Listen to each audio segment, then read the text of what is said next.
السلام علیکم friend, slide education میں آپ کو ویلکم کرتا ہوں۔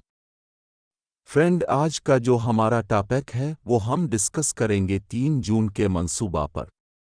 تو فرینڈز، اب سے گزارش ہے کہ میرے چینل کو سبسکرائب کریں، لائک کریں اور ساتھ میں بیل آئیکن پہ پریس کریں تاکہ آپ کو ہماری ہر نیو آنے والی ویڈیو کا نوٹیفیکیشن ملتا رہے۔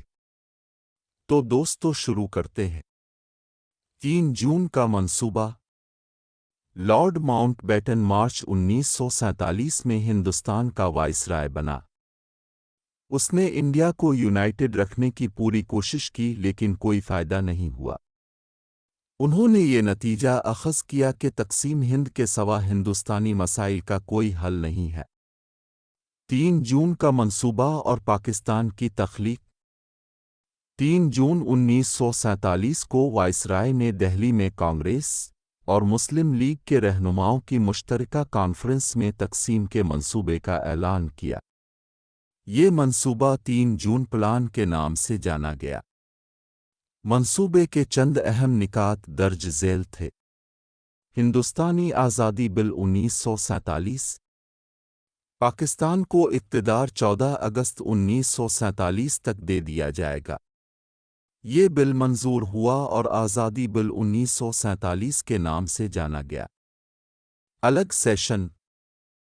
3 جون کے پلان میں ایک شق شامل کی گئی تھی کہ پنجاب اور بنگال کی اسمبلیوں کے مسلم اور ہندو اراکین کا الگ الگ اجلاس منعقد کیا جائے گا تاکہ یہ فیصلہ کیا جا سکے کہ ان کے صوبے تقسیم کے حق میں ہیں یا نہیں اور یہ کیسے ہوگا۔